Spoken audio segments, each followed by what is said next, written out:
Paul, you're right about the plates on the boiler and the clock. They have been sabotaged, and I think I know who did it. They have something to do with Jeremy's episodes and how he seems to disappear at night.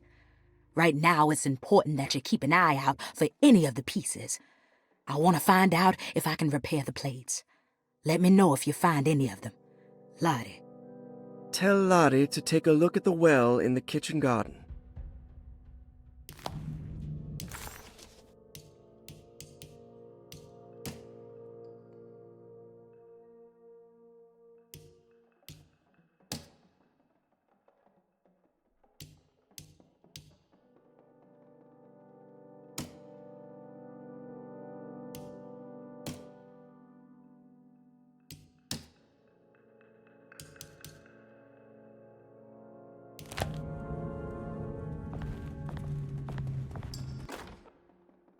Dr. Elmore Lee Gray is DeSeto's chief doctor. Accounting and all administrative work is handled by me, Paul Waits. Magdalena Thompson, or Mags, is responsible for the household. Jean-Baptiste and Charlotte Tabois are responsible for keeping the guests' medical regimens in check. Finally, Jack Chance is our gardener, who can occasionally be seen in the conservatory, but is for the most part busy outside. There are currently 6 guests at DeSeto. Malcolm McCarthy and Ruth Tallant reside on the first floor. Jeremy Hartwood, Elisabetta Perosi, Grace Saunders, and of course Cassandra Beauregard live on the second floor.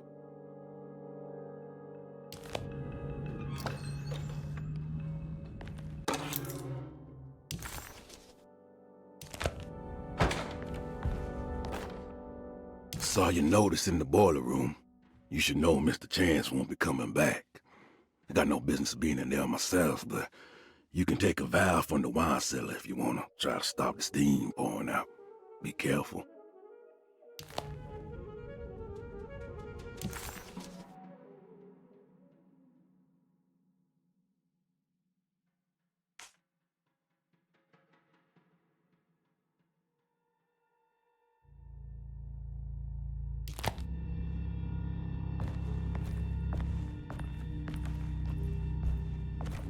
I need the key.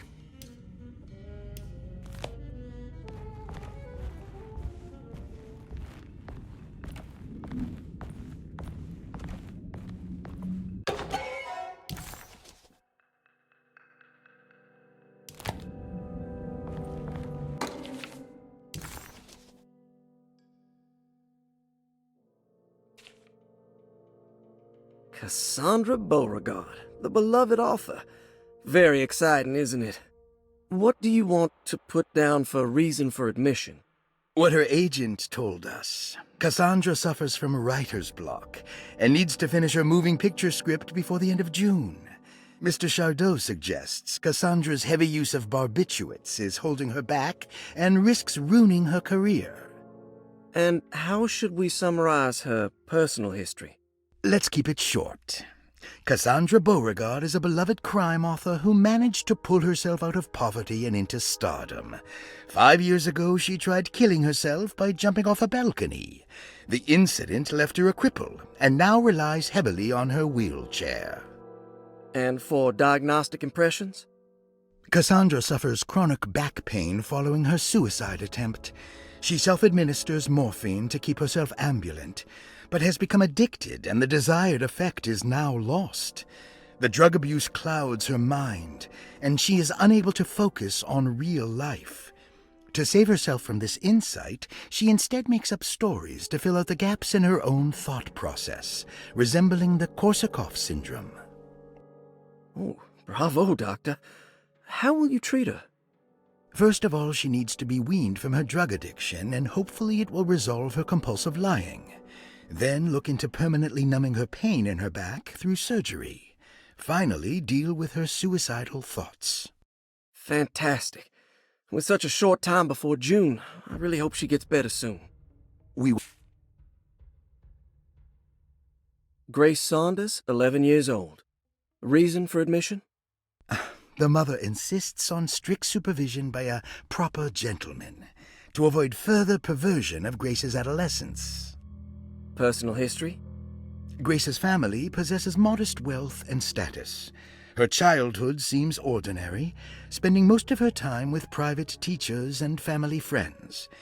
Grace's father recently passed away, leaving her mother the sole caregiver.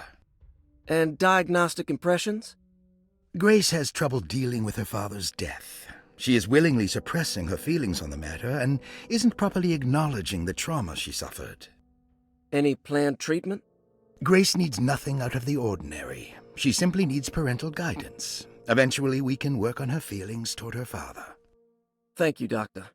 I'll finish the paperwork and get her installed. Malcolm McCarthy, 54 years of age. Reason for admission? McCarthy admitted himself to Derceto, stating simply that he needs some damn rest. And personal history?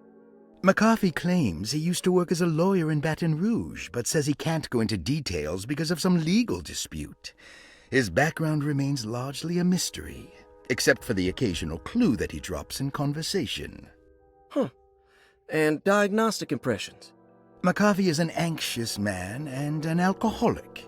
He often tells half-truths due to some deep-seated inability to trust other people. And how will you treat that?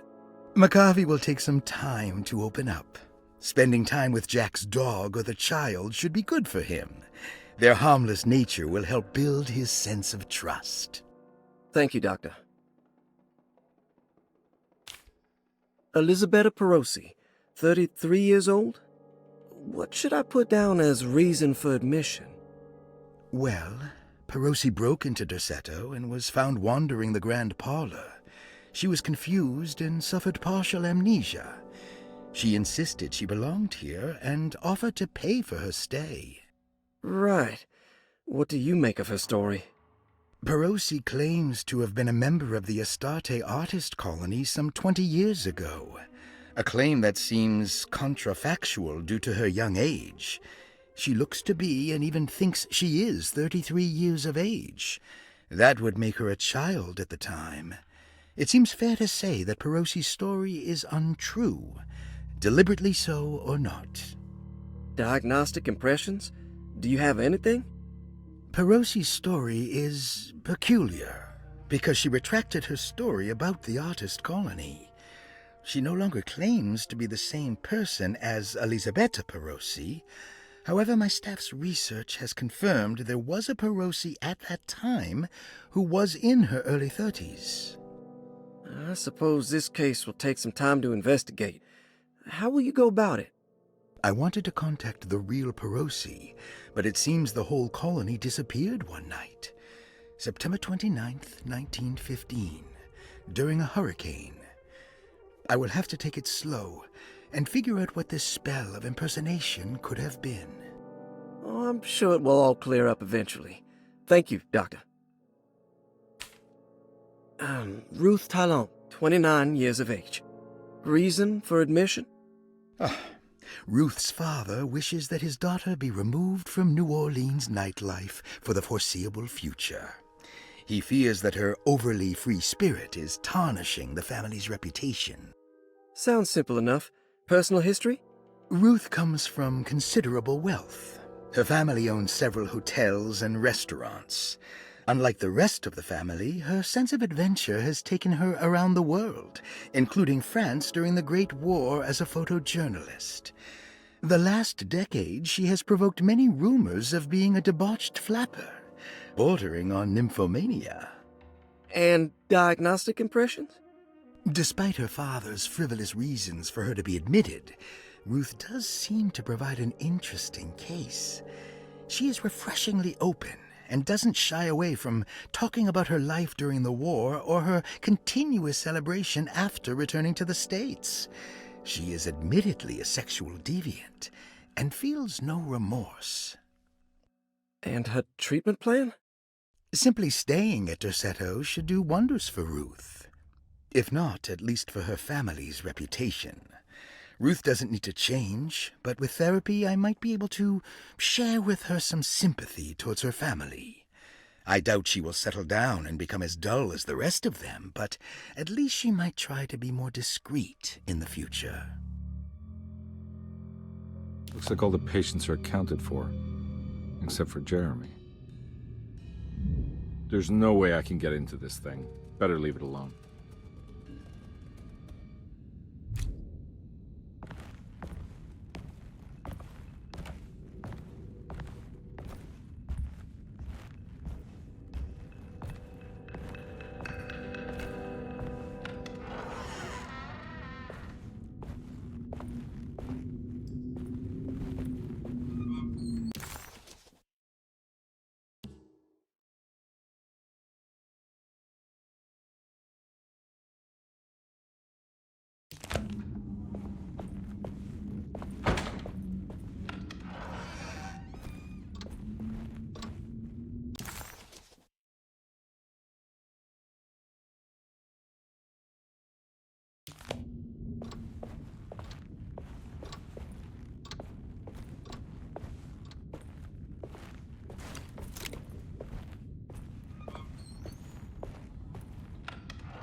Lost Plantations of Louisiana, Thierry Briclot, 1917.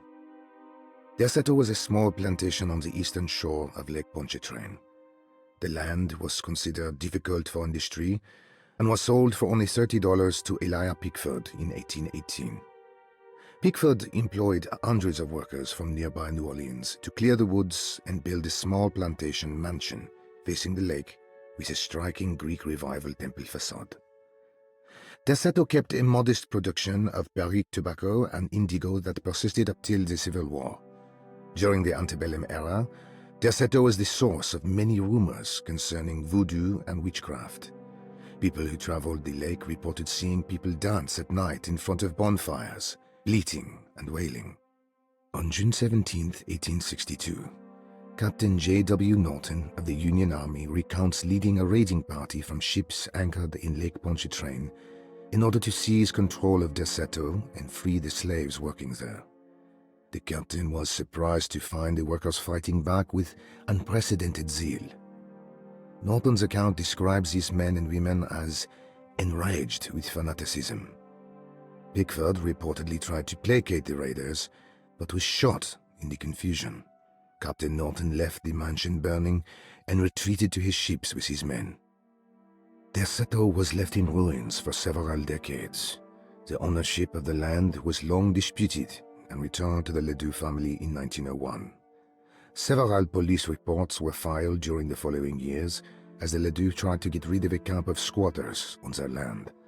The police made several visits to remove the trespassers, but the people kept returning. On November 1, 1907, Inspector Legras of the police charged a deadly attack in order to save several children kidnapped by the squatters. Many were killed, and even more were jailed. The following year, Ledoux rebuilt Derceto, incorporating the surviving stone foundation and adding a magnificent wrought iron conservatory. The farmland had been reclaimed by the surrounding woods, so it was no longer profitable to use as a plantation. Instead, the house was turned into an artist's colony. The Astarte Artist Colony was a successful group of artists, including figures such as painter Heinrich Cassel and poet Nora Keith. The group was also known for their beloved Mardi Gras crew, called the Pirates of Pontchartrain. On September 29, 1915, a tropical hurricane tore through Louisiana, causing Lake Pontchartrain to flood New Orleans. Due to the remote location of Derceto, it took almost 2 weeks for outsiders to learn that the artists' colony was abandoned.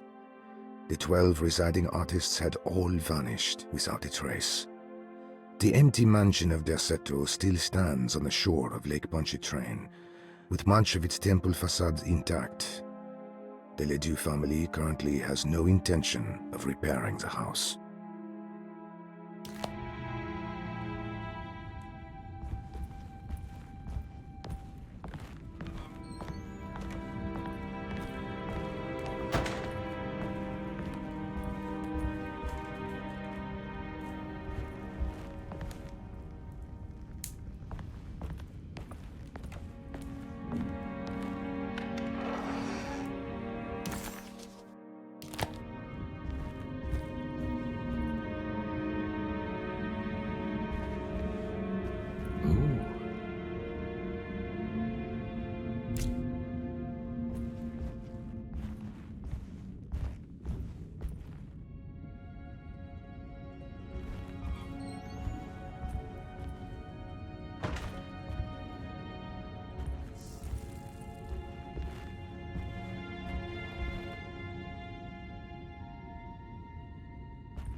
It's wedged shut.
What happened? Everything's normal again? Right.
While Detective Conby was grateful to be back at Derceto, he was eager to test his hypothesis.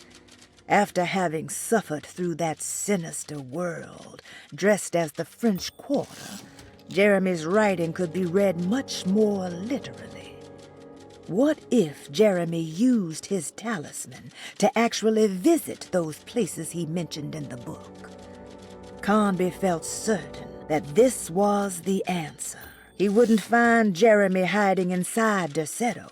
he would be in one of those other worlds. And to follow in his steps, Conby would have to investigate the old clock and the boiler and find out what part they played.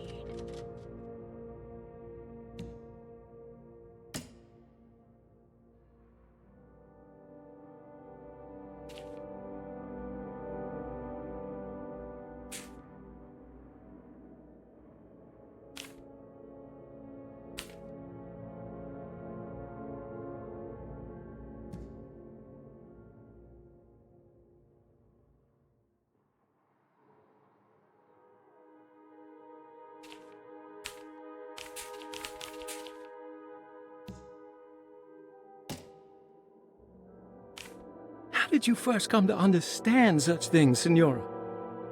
How did you know that the battered boiler in the basement would lead me to Lafayette Cemetery? Or how the old upstairs clock, with its astronomical motifs, would take me to that hate?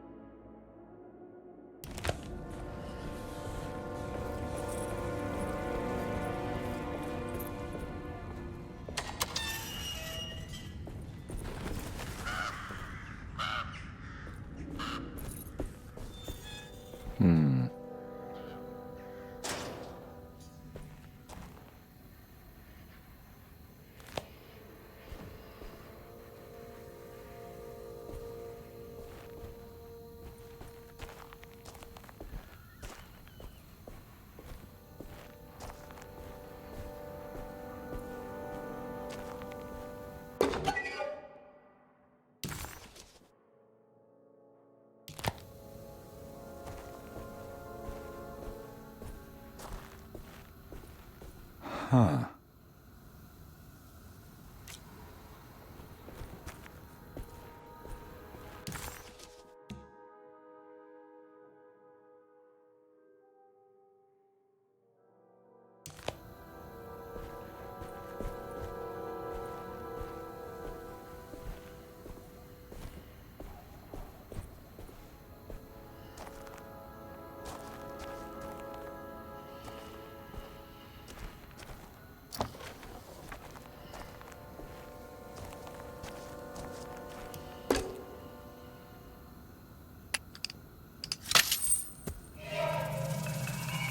Got it.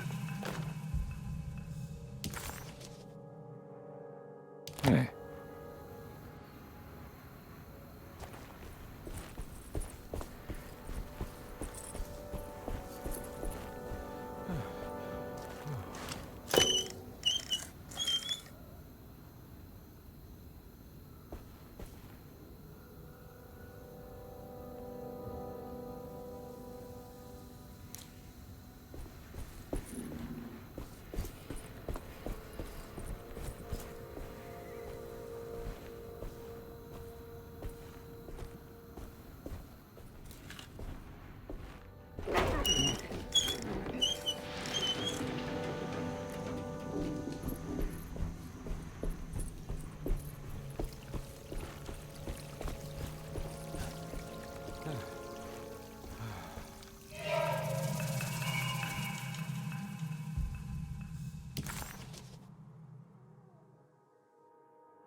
I need the key.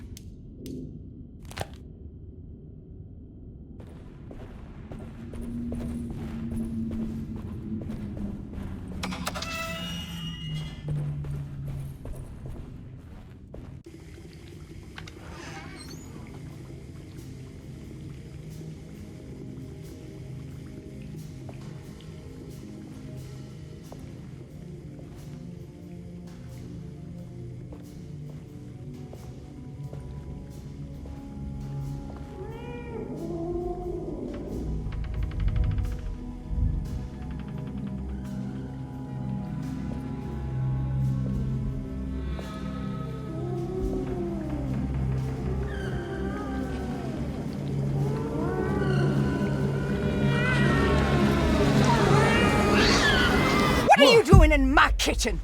I assure you. No, I'm sorry. I promise you. Mr. Hotwood is I was just nowhere looking near my for- kitchen, and neither should you be. Don't make me I didn't kick mean you out to- of this house. Sorry. Now get out! Yeah.